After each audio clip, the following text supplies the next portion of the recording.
અશ્રુકૃપાભય સંત્રસ્તાઃ કૃતા ત્વં હોલી બાલિશૈઃ અતશ ત્વાં પૂજયિષ્યામિ ભૂતે ભૂતિ પ્રદા ભવ. અર્થાત રક્તપાન કરતી અસુરી શક્તિથી ભયભીત થઈને નિર્દોષ લોકો દ્વારા તમારી સ્થાપના કરવામાં આવી. હે હોળી, તેથી હું તમારી પૂજા કરું છું. તમે સર્વ જીવ માત્રને કલ્યાણ અને સમૃદ્ધિ આપનારી બનો. સર્વ દુષ્ટાપહો હોમઃ સર્વ રોગોપશાંતયે ક્રિયતે શ્યામ દ્વિજય પ્રાર્થ્ય તેન સા હોલિકા સ્મૃતા. અર્થાત સર્વ દુષ્ટતાઓના નાશ અને તમામ રોગોના શમન માટે જે હવન કરવામાં આવે છે, બ્રાહ્મણો દ્વારા જે પ્રાર્થના સાથે સંપન્ન થાય છે, તે હવન હોલિકા તરીકે જાણીતું છે. અર્થાત તે હવનને હોળી તરીકે ઓળખવામાં આવે છે. રાધે રાધે. હરે કૃષ્ણ. હર હર મહાદેવ. જય મા પાર્વતી. આપ સૌને ફાગણ પૂર્ણિમાની હાર્દિક શુભેચ્છાઓ સાથે આપણી આ ધર્મભક્તિ ચેનલ પર આપનું હાર્દિક સ્વાગત છે. આજે આપણે ફાગણ પૂર્ણિમા તથા હોળીના દિવસે સાંભળવામાં આવતી યોગ્ય વ્રત કથાઓ સાંભળીશું. તેમાં પ્રથમ ધર્મરાજ યુધિષ્ઠિર અને ભગવાન શ્રી કૃષ્ણના સંવાદ રૂપે અને રઘુરાજાએ વશિષ્ઠને કહેલી કથાને સાંભળીશું. દ્વિતીય કથા ભગવાન શિવ અને કામદેવ સંબંધિત છે અને તૃતીય ભક્ત પ્રહલાદ અને ભગવાન વિષ્ણુની કથા છે. આ ઉપરાંત હોળીની શાસ્ત્રોક્ત રીતે પૂજા વિધિ અને પૂર્ણિમાના શુભ મુહૂર્તો વિશે પણ જાણીશું. તો વિડીયોમાં અંત સુધી બન્યા રહેજો. તો ચાલો આ પાવન કથાને શરૂ કરીએ. ફાગણ પૂર્ણિમાના દિવસે હોલિકોત્સવ મનાવવામાં આવે છે. આ ઉત્સવ ભવિષ્ય પુરાણમાં યુધિષ્ઠિર અને કૃષ્ણના સંવાદ રૂપે અને રઘુરાજાને વશિષ્ઠે કહેલી કથા સાંભળીએ. રઘુરાજાના વશિષ્ઠ ઋષિએ કહ્યું, હે રાજન, હે પુરુષ શ્રેષ્ઠ, આજે ફાગણની પૂર્ણિમા છે. સર્વે લોકોને સ્વૈર વિહારનો અભય આપો, એટલે તેઓ નિર્ભય અને નિષ્કંક થઈ નાના પ્રકારની ક્રીડાઓ અનુભવે. તેઓ નિર્ભય થઈને આ તહેવારને આનંદપૂર્વક ઉજવે.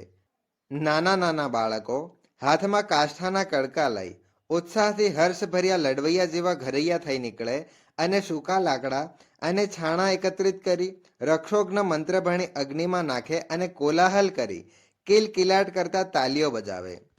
તેમજ અગ્નિની 3 વાર પ્રદક્ષિણા કરી સઘળા લોકો ગાયન ગાય અને ખડખડાટ હાસ્ય કરે અને એમના મનમાં જે કંઈ આવે તે બે ધડક થઈ બકવા માંડે. હે રાજન, હું ધારું છું કે એમના કિલકિલાટ ભર્યા શબ્દોથી, અટ્ટહાસ્ય કરવાથી અને હોમ કરવાથી તિરસ્કાર પામેલી એ પાપેણી ઢુંડા રાક્ષસાણી નાશ પામે. ભવિષ્ય પુરાણમાં ભગવાન કૃષ્ણએ યુધિષ્ઠિરને કહ્યું છે કે હે યુધિષ્ઠિર, સર્વે દુષ્ટોના નાશ માટે, સર્વ રોગોના શમન માટે બ્રાહ્મણો આ દિવસે હોમ કરે છે, એટલે કે તેને હોલિકા કહેવાય છે. હોલિકા પ્રગટાવવા માટે પ્રદોષ વ્યાપીની અને ભદ્રારહિત પૂર્ણિમા લેવી, કારણ કે દુર્વાસા મુનિના વચન છે કે ફાગણ શુક્લ પૂર્ણિમાએ રાત્રિએ હોલિકોત્સવ કરવો. એ ઉત્સવ દિવસે, ભદ્રામાં, ચતુર્દશીમાં કે પડવામાં નહીં કરવો જોઈએ. જે સંવત્સરમાં પડવો, ચતુર્દશી કે ભદ્રા કે દિવસમાં હોલિકાનું પૂજન થાય છે, એ સંવત્સર રાજ્યને કે નગરને છિન્ન ભિન્ન કરે છે અથવા તો બાળી નાખે છે. એટલે જ ફાગણની પૂર્ણિમા સદા પ્રદોષ વ્યાપીની લેવી અને ભદ્રામુખનો ત્યાગ કરી હોલિકાનું પૂજન કરવું, એવા નારદના વચનો છે. દિવોદાસીએ કહે છે કે મનુષ્યોએ રાત્રિના આગમન સમયે જ હોલિકાનું પૂજન કરવું, દિવસે પૂજન કરવું ન જોઈએ. દિવસે હોલિકાનું પૂજન કરવાથી એ દુઃખદાયી અને કષ્ટદાયી થઈ પડે છે. હોલિકા બંને દિવસ પ્રદોષ વ્યાપીની હોય તો બીજા દિવસની જ લેવી. ભદ્રામાં પ્રગટાવેલી હોળી રાજ્યનો ભંગ કરે છે અને નગરનું પણ કલ્યાણ કરતી નથી, એટલે ભદ્રાનો ત્યાગ કરવો. ઋષિ દુર્વાસા આદિએ પણ ભદ્રામાં હોલિકા પ્રગટાવવાનો નિષેધ કર્યો છે. બીજે દિવસે પ્રદોષ પહેલા પૂર્ણિમા ઉતરી જતી હોય અને પૂર્વ દિવસે પ્રદોષ સમયે જ ભદ્રાવાળી પૂર્ણિમા હોય અને મધરાત સુધીમાં જો ભદ્રા ઉતરી જવાનો સંભવ હોય તો પહેલે દિવસે જ ભદ્રા ઉતર્યા પછી હોલિકા પ્રગટાવવી જોઈએ. પરંતુ મધ્યરાત પછી ભદ્રા ઉતરી જતી હોય તો ભદ્રામુખ છોડીને ભદ્રકાળમાં જ પ્રદોષ સમયે હોલિકા પ્રગટાવવી. હોલિકાનું પૂજન કઈ રીતે કરવું? તો હોલિકાએ નમઃ એ મંત્ર ભણી ચંદન, પુષ્પ, ધૂપ, નૈવેદ્ય, દક્ષિણા અને ફળ વડે વિધિથી હોલિકાનું પૂજન કરવું. જે પુરુષ અને સ્ત્રીઓ હોલિકાના દિવસે હોલિકા પૂજન દરમિયાન શુભ અને સદભાવનાયુક્ત શબ્દોનું ઉચ્ચારણ કરે છે, તેઓને વર્ષ દરમિયાન કોઈ પીડા થતી નથી અને સમસ્ત વર્ષ સુખમાં પસાર થાય છે. પૃથ્વીના શુભ અને અશુભ કાર્યો ભદ્રાપૂછમાં સિદ્ધ થાય છે. જો ભદ્રાપૂછ મધ્યરાત્રિ પછી હોય તો પ્રદોષ કાળમાં જ હોલિકા પ્રગટાવી. જો બીજે દિવસે 3:30 પ્રહર અથવા તો અધિક સમય માટે પૂર્ણિમા હોય તો પડવાના દિવસે જ હોલિકાનું પૂજન કરવું. જો પહેલા દિવસની રાત્રિમાં ભદ્રા સહિત પૂર્ણિમા હોય તો બીજે દિવસે પ્રદોષ સમયે ચંદ્રગ્રહણ હોય તો બીજે દિવસે ચંદ્રગ્રહણ છૂટ્યા પછી સ્નાન કરી હોલિકાનું પૂજન કરવું. કારણ કે રાહુ દર્શનના સઘળા વર્ણોનો સૂતક લાગે છે, માટે સ્નાન કર્યા પછી જ હોલિકાનું પૂજન કરવું. જો 2 ફાગણ માસ હોય તો બીજા ફાગણ માસમાં હોળિકોત્સવ કરવો. પછી શ્લોક બોલીને આવી રીતે પ્રાર્થના કરવી અથવા તો તેનો અનુવાદ બોલીને પ્રાર્થના કરવી. અશ્રુ કૃપા ભય સંત્રસ્તાઃ કૃતા ત્વમ હોલી બાલિશૈઃ અતઃ ત્વાં પૂજયિષ્યામિ ભૂતે ભૂતિ પ્રદા ભવ. અર્થાત રક્તપાન કરતી અસુરી શક્તિથી ભયભીત થઈને નિર્દોષ લોકો દ્વારા તમારી સ્થાપના કરવામાં આવી છે. હે હોળી, તેથી હું તમારી પૂજા કરું છું. તમે સર્વ જીવ માત્રને કલ્યાણ અને સમૃદ્ધિ આપો. પૌરાણિક કથા અનુસાર દેવી પાર્વતી ભગવાન શિવ સાથે લગ્ન કરવા ઈચ્છતી હતી, પરંતુ તે સમયે ભગવાન શિવ કઠોર તપસ્યામાં લીન હતા અને દેવી પાર્વતી તરફ ધ્યાન નહોતા આપતા. દેવી પાર્વતીએ હાર ન માની અને તેમની કઠોર તપસ્યા ચાલુ જ રાખી. દેવી પાર્વતીની અનન્ય ભક્તિ અને ઘોર તપસ્યા જોઈને પ્રેમ અને સૌંદર્યના દેવતા કામદેવ પ્રભાવિત થયા. તેમણે ભગવાન શિવની તપસ્યા ભંગ કરવા માટે એક પુષ્પબાણ છોડી દીધું. આ બાણથી ભગવાન શિવની તપસ્યા ભંગ થઈ ગઈ, પરંતુ તેનાથી ભગવાન શિવ અત્યંત ક્રોધિત પણ થઈ ગયા. ક્રોધવેશમાં આવીને ભગવાન શિવે તેમનું ત્રીજું નેત્ર ખોલી દીધું અને તેની અગ્નિથી પ્રેમ અને સૌંદર્યના દેવતા કામદેવ બળીને ભસ્મ થઈ ગયા. જ્યારે ભગવાન શિવે કામદેવને ભસ્મ કરી દીધા ત્યારે તેમણે દેવી પાર્વતી તરફ નજર કરીને જોયું. દેવી પાર્વતીજીની આરાધના સફળ રહી અને અંતે ભગવાન શિવે તેમને પત્ની તરીકે સ્વીકારી લીધા. બીજી તરફ કામદેવની પત્ની રતિએ ભગવાન શિવની આરાધના કરી અને પોતાના પતિને પુનર્જીવિત કરવા માટે પ્રાર્થના કરી. ભગવાન શિવે રતિની પ્રાર્થના સ્વીકારી અને કામદેવને ફરીથી જીવિત કર્યા. પુનર્જીવિત કર્યા પછી ભગવાન શિવે કામદેવને નવું નામ મન્સજ આપ્યું અને કહ્યું કે હવે તું અદ્રશ્ય રૂપમાં જ પ્રેમના પ્રતીક તરીકે રહીશ. જે દિવસે ભગવાન શિવે કામદેવને પુનર્જીવિત કર્યા તે ફાગણ મહિનાના પૂર્ણિમાનો દિવસ હતો. તેથી ફાગણ પૂર્ણિમાને વિશેષ મહત્વ પ્રાપ્ત થયું. બીજી પૌરાણિક કથા ભગવાન વિષ્ણુના પરમ ભક્ત પ્રહલાદ સાથે જોડાયેલી છે. હોળિકા ભક્ત પ્રહલાદની ફોઈ હતી. તેના ભાઈ હિરણ્યકશ્યપના આદેશથી તેણે પ્રહલાદને ખોળામાં લઈને પ્રજ્વલિત અગ્નિમાં પ્રવેશ કર્યો. હોલિકાને એવું વરદાન પ્રાપ્ત હતું કે અગ્નિ પણ તેને દહન કરી શકશે નહીં, પરંતુ ભગવાન વિષ્ણુની કૃપાથી તે જ અગ્નિમાં બળીને ભસ્મ થઈ ગઈ. જ્યારે ભગવાન વિષ્ણુના પરમ ભક્ત પ્રહલાદ નિર્વિઘ્ન બચી ગયા. હવે આ કથાને વિગતવાર સાંભળો. વિષ્ણુ પુરાણમાં ભક્ત પ્રહલાદની કથા વર્ણવવામાં આવી છે. પ્રહલાદ ભગવાન વિષ્ણુના અનન્ય ભક્તોમાંના એક હતા. પૌરાણિક કથા અનુસાર મહર્ષિ કશ્યપની પત્ની દક્ષ પુત્રી અદિતિના ગર્ભમાંથી 2 મહાન પરાક્રમી પુત્રો જન્મ્યા હતા. તેમાંથી મોટા પુત્રનું નામ હિરણ્યકશિપુ અને નાના પુત્રનું નામ હિરણ્યક્ષ હતું. બંને ભાઈઓમાં અતિશય પ્રેમ હતો. તેઓ બંને અસાધારણ બળવાન, અનન્ય શૂરવીર અને આત્મબળથી પરાક્રમી હતા. આ બંને ભાઈઓએ યુદ્ધમાં દેવતાઓને પરાજિત કરીને સ્વર્ગલોક પર કબજો મેળવ્યો હતો. એક વખત હિરણ્યાક્ષે પૃથ્વીને ઉપાડી અને તેને રસાતળમાં છુપાવી દીધી હતી. ત્યારે ભગવાન વિષ્ણુએ વરાહ અવતાર ધારણ કરીને પૃથ્વીનું રક્ષણ કર્યું અને હિરણ્યાક્ષનો સંહાર કર્યો. બીજી બાજુ ભગવાન વિષ્ણુ દ્વારા પોતાના ભાઈ હિરણ્યાક્ષનો સંહારનો બદલો લેવા માટે હિરણ્યકશિપુએ ભગવાન બ્રહ્માને પ્રસન્ન કરવા માટે ઉગ્ર તપસ્યા શરૂ કરી દીધી. દૈત્યરાજ હિરણ્યકશિપુના રાજ્યને રાજા વિહીન જોઈને દેવતાઓએ દૈત્યો પર આક્રમણ કર્યું. આ યુદ્ધમાં દૈત્યગણ પરાજિત થયા અને પાતાળ લોકમાં ભાગી ગયા. એ જ વખત દેવરાજ ઇન્દ્ર હિરણ્યકશિપુના મહેલમાં પ્રવેશ્યા અને તેની પત્ની કયાધુને બંધક બનાવી દીધી. તે સમયે કયાધુ ગર્ભવતી હતી. તેથી દેવરાજ ઇન્દ્ર તેને સાથે લઈને અમરાવતી તરફ જવા નીકળ્યા. રસ્તામાં દેવર્ષિ નારદજી સાથે તેમની ભેટ થઈ.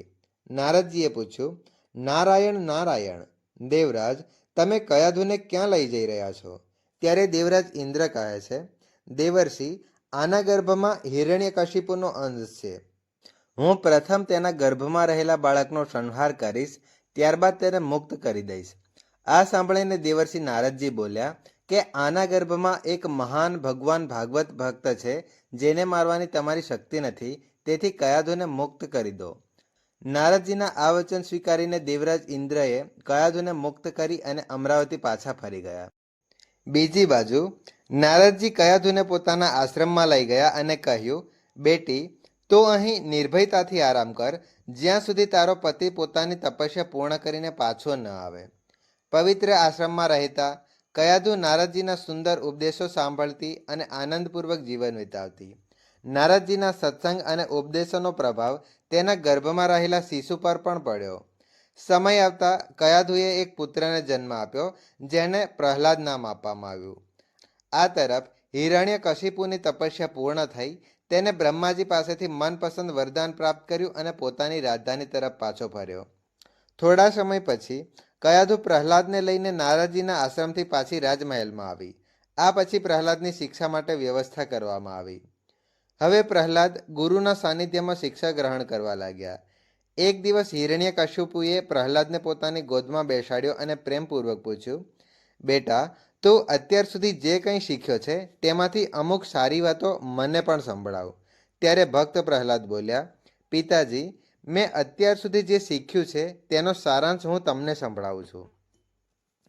જે આરંભ, મધ્ય અને અંતથી રહિત છે, જે જન્મથી પર છે, જે અવિનાશી છે, જે સંપૂર્ણ જગતના ઉદ્ભવ અને વિનાશનું કારણ છે, હું એ શ્રી હરિ ભગવાનને પ્રણામ કરું છું. આ સાંભળતા જ હિરણ્યકશિપુની આંખો ક્રોધથી લાલ થઈ ગઈ.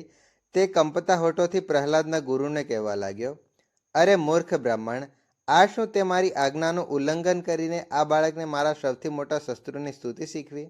ગુરુજી બોલ્યા, દૈત્યરાજ, તમારે ક્રોધિત થવાની કોઈ જરૂર નથી. તમારો પુત્ર મારી શીખવેલી વાતો બોલતો જ નથી. ત્યારે હિરણ્યકશ્યપે પ્રહલાદને પૂછ્યું, બેટા પ્રહલાદ, તું આ શિક્ષા કોની પાસેથી શીખ્યો? તારા ગુરુ તો કહી રહ્યા છે કે તેમણે તને આ ઉપદેશ જ નથી આપ્યો. ત્યારે પ્રહલાદ બોલ્યા, પિતાજી, ભગવાન વિષ્ણુ જે સમસ્ત જગતના ઉપદેશક છે, જેવો જ દરેકને શિક્ષા આપે છે, તેમને છોડીને બીજું કોણ શું શીખવી શકે? આ સાંભળતા જ હિરણ્યકશિપુનો ક્રોધ વધી ગયો. તે બોલ્યો, અરે મૂર્ખ, જે વિષ્ણુની તું નિર્ભયતાથી સ્તુતિ કરે છે તે મારી સમક્ષ કોણ છે? મારી હારે બીજું કોઈ ભગવાન ન બની શકે. જો તું જીવન જીવવા માંગતો હો તો આવા ઓટપટાંગ શબ્દો ન બોલ. આવું કહીને હિરણ્યકશિપુએ પ્રહલાદને અનેક રીતે સમજાવવાનો પ્રયત્ન કર્યો, પરંતુ ભક્ત પ્રહલાદના હૃદયમાં શ્રી હરિ પ્રત્યેની ભક્તિ અને શ્રદ્ધા અડગ રહી. અંતે હિરણ્યકશિપુ ક્રોધિત થઈને આજ્ઞા આપી, આને મારી નાખો, અને હવે આના જીવવાથી કોઈ જ લાભ નથી, કારણ કે આ દુશ્મન પ્રેમી પોતાના જ વંશનો નાશ કરનાર બની ગયો છે. આ વિચાર કરીને હિરણ્યકશિપુએ પોતાના સૈનિકોને આદેશ આપ્યો કે તેઓ પ્રહલાદને મારી નાખે. સૈનિકોએ ભક્ત પ્રહલાદને અનેક રીતે મારવાના પ્રયત્ન કર્યા, પણ શ્રીહરિની કૃપાથી તેમના બધા જ પ્રયાસ નિષ્ફળ ગયા. તેઓએ પ્રહલાદ પર વિવિધ શસ્ત્રો દ્વારા પ્રહારો કર્યા, પણ પ્રહલાદને કંઈ જ થયું નહીં. તેમણે પ્રહલાદના હાથ પગ બાંધીને સમુદ્રમાં ફેંકી દીધા, પણ પ્રહલાદ જીવિત બચી ગયા. આ પછી સૈનિકોએ પ્રહલાદને ઝેરી સાપોના સમૂહથી ડંખ મરાવ્યા. પછી તેને ઊંચા પર્વતની ટોચ પરથી નીચે ફેંકી દીધા, પણ ભગવાન વિષ્ણુની કૃપાથી ભક્ત પ્રહલાદને કંઈ જ ન થયું. જ્યારે પ્રહલાદને મારવાના તમામ પ્રયાસો નિષ્ફળ ગયા, ત્યારે હિરણ્યકશિપુએ પોતાની બહેન હોલિકાને બોલાવી. આ પાછળનું કારણ એ હતું કે હોલિકાને એક વરદાન મળ્યું હતું કે જે અગ્નિ પણ તેનું કંઈ જ બગાડી શકતી નથી, એટલે કે અગ્નિ તેને દહન કરી શકતી નથી. હિરણ્યકશિપુએ હોલિકાને આદેશ આપ્યો, તું પ્રહલાદને તારી ગોદમાં લઈને અગ્નિમાં બેસી જા. તેથી વિષ્ણુનું નામ લેનાર આ પ્રહલાદ બળીને ભસ્મ થઈ જાય, અથવા પછી તો અગ્નિના ભયથી તે મને જ ભગવાન સ્વીકારી લે. હિરણ્યકશિપુની આજ્ઞા અનુસાર હોલિકા પોતાના ભત્રીજા પ્રહલાદને લઈને ધધકતી અગ્નિમાં બેસી ગઈ. ત્યારે હોલિકાએ તેની ભેટમાં મળેલી ચાદર એટલે કે દુશાળા ઓઢી હતી. આ બધું જોઈને પણ ભક્ત પ્રહલાદ જરાય ડગમગાયા નહીં, પરંતુ તેઓ સંપૂર્ણ શ્રદ્ધા અને આંખો બંધ કરીને ભગવાન વિષ્ણુનું જ નામ જપતા રહ્યા. પરંતુ હોલિકાને મળેલું વરદાન એ જ ક્ષણે સમાપ્ત થઈ ગયું જ્યારે તેણે ભગવાનના ભક્ત પ્રહલાદને મારવાનો પ્રયાસ કર્યો. આથી જ કહેવામાં આવે છે કે જે દિવસે આ ઘટના ઘટી હતી તે દિવસે. જો તમને આ કથા પસંદ આવી હોય તો વિડીયોને લાઇક કરો, ચેનલને સબસ્ક્રાઇબ કરી અને બેલ આઇકનને જરૂર પ્રેસ કરી દેજો, જેથી આ ચેનલ પર ફાગણ માસ મહાત્મ્યની કથાઓ અને આવનારા સમયમાં આવી જ મહત્વપૂર્ણ વ્રત કથાઓની જાણકારી તમને તરત જ મળી શકે. ધન્યવાદ.